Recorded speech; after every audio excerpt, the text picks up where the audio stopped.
I am glad to welcome you to the first meeting of the University Grants Commission in accordance with one of the recommendation of the Central Advisory Board of Education.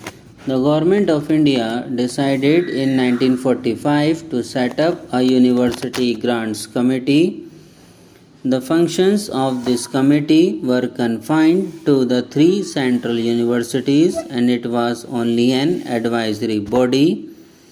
There were several non-officials who were members but they acted on a part-time basis and there was only one whole-time officer who acted as secretary for the committee. With this limited personnel and the circumscribed powers, it was not surprising that the University Grants Commission was not able to make any effective contribution to the development of university education. In 1947, the committee was reconstituted with somewhat enlarged membership, but since the functions and committee also did not prove effective in 1952, the Government of India therefore decided to set up a reconstituted University Grants Commission with a full-time chairman and full-time secretary and with enlarged memberships. It was intended that this commission should look mainly after the four central universities and be entrusted with the following functions. 1. To advise the government on the allocations of grants in aid from public funds to the central universities. 2. To advise the government on the allocation of grants in aid to other universities and institutions of higher learning whose case for such grants may be referred to the commission by the government. And 3. To advise the universities and other institutions of higher learning in respect of any questions referred by the government to the commission. After the passing of the constitution, the central government was entrusted with an important responsibility in higher education in respect of the coordination of facilities and the maintenance of standards in the universities. The government considered various measures for the discharge of this responsibility and came to the conclusion that it could be best fulfilled by the establishment of a Council of University Education by an Act of Parliament.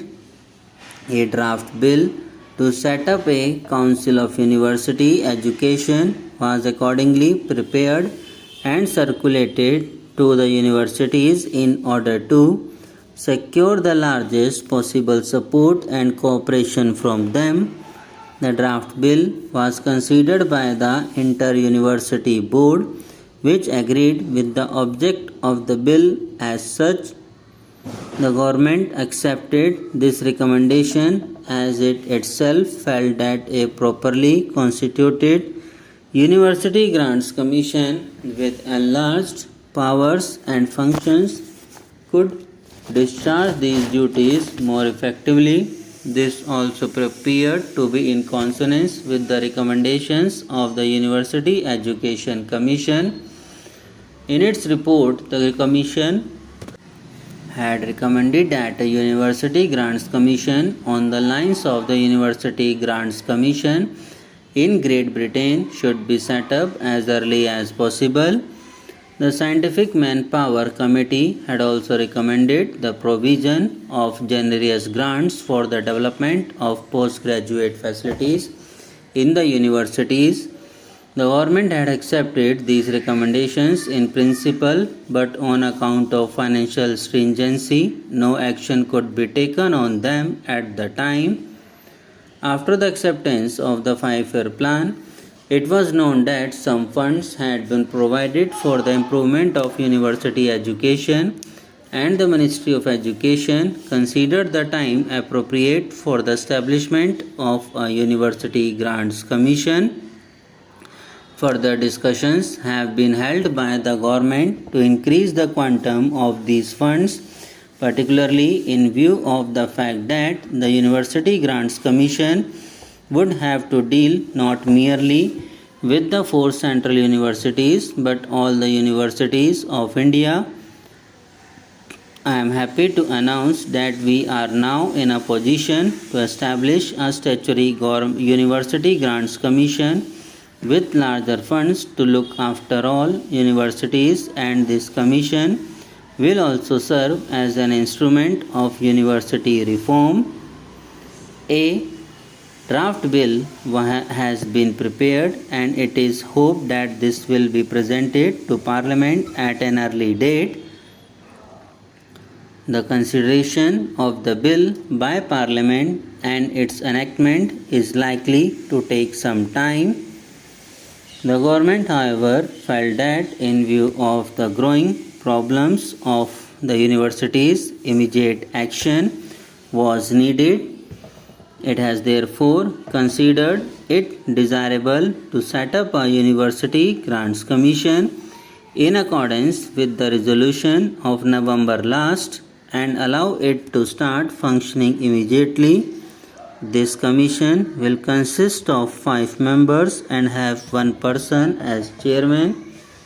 In order to ensure that the universities do not look upon it as an external body, it has been decided to associate a number of vice chancellors with it.